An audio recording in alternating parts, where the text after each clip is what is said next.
माननीय कोर्टाच्या परवानगीशिवाय माननीय कोर्टाच्या फाईलमधील कोणत्याही कागदपत्रामध्ये कोणताही फेरबदल करता येत नाही, त्यावर काही लिहिता येत नाही। याबद्दल आपल्याला माहीत आहे का? त्याबद्दलच आज आपण जाणून घेणार आहोत। आपली जी सिरीज आहे की माननीय कोर्टामध्ये कोणत्या 10 चुका टाळल्या पाहिजेत, त्या सिरीजमधला हा 5वा विषय। नमस्कार, मी आपला वकील मित्र ॲडव्होकेट कैलास नाईक।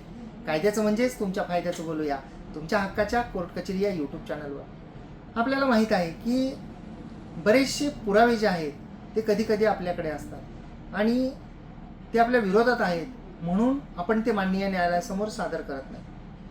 आणि तीच कागदपत्र कधी कधी सार्वजनिक असतात, जसं की उतारे असतात किंवा काही दस्त असतात, ज्याच्या प्रती आपल्या अपोजिट पार्टीला सुद्धा मिळू शकतात। आणि जेव्हा आपण आपल्या विरुद्धची कागदपत्र लपवतो आणि आपण तसा कोणत्याही प्रकारचा दस्त अस्तित्वात नाही असं म्हणतो, त्यावेळी समोरची व्यक्ती तो दस्त माननीय न्यायालयामध्ये हजर करते आणि आपण खोटं पडतो। त्यामुळे सर्वात महत्त्वाची गोष्ट म्हणजे कोणत्याही प्रकारचे पुरावे कागदपत्र लपवू नका। आपण ती कागदपत्र दाखल करून ती कागदपत्र कशी खोटी आहेत किंवा ती कागदपत्र कशा पद्धतीनं चुकीच्या पद्धतीनं केली गेलेली आहेत, ज्याच्यामध्ये अनड्यू इन्फ्लुएन्स असेल, दबाव असेल किंवा जे काही आपलं म्हणणं असेल, कोर्शियन असेल, आपली फसवणूक झाली असेल, जे काय म्हणायचं ते आपण म्हणू शकता।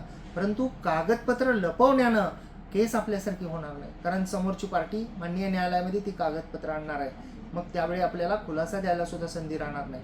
म्हणून असा कायद्याचा नियम आहे की person must came before the honourable court with clean hands, म्हणजे स्वच्छ हाताने, याचा शब्दशः अर्थ न घेता त्याने कोणतीही गोष्ट न लपवता माननीय कोर्टापुढे आलं पाहिजे, हे माननीय न्यायालयाला अपेक्षित आहे। आणि सपरेशन ऑफ मटेरियल फॅक्ट ही खूप मोठा गोष्ट आहे, ज्याच्यावर केसचा निकाल सुद्धा आपल्या विरोधात जाऊ शकतो की आपण एखादी गोष्ट लपवून ठेवणं।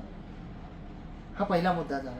आणि जो दुसरा मुद्दा आहे महत्त्वाचा, म्हणजे जेव्हा वादीने किंवा प्रतिवादीने जी पण काही कागदपत्र माननीय न्यायालयामध्ये दाखल केलेली असतील, तर ती कागदपत्र ही माननीय न्यायालयाची कागदपत्रे होतात। त्या कागदपत्रामध्ये आपण काही ओव्हर रायटिंग करू शकत नाही, काही कोणत्या गोष्टी त्याच्यातल्या काढून घेऊ शकत नाही, त्या फाडू शकत नाही।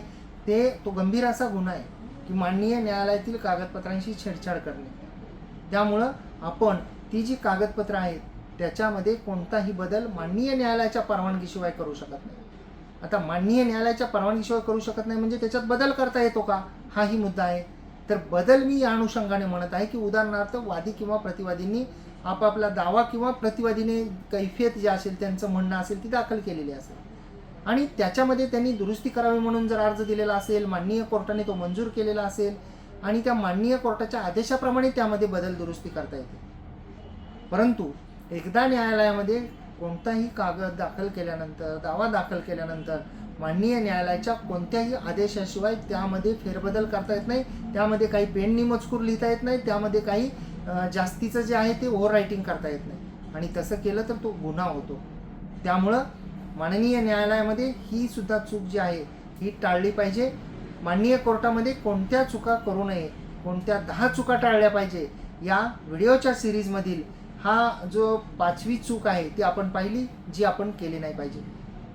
6वी चूक कोणती आहे, जी सुद्धा आपण नाही केली पाहिजे, हे आपण पुढच्या व्हिडिओमध्ये पाहणार आहोत। आणि जर का आपण अद्याप कोर्ट कचेरी यूट्यूब चॅनलला सबस्क्राईब केलेलं नसेल तर सबस्क्राईब करा, बाजूचं बेल आयकॉनचं बटन दाबा, म्हणजे व्हिडिओचे नोटिफिकेशन आपल्यापर्यंत येतील।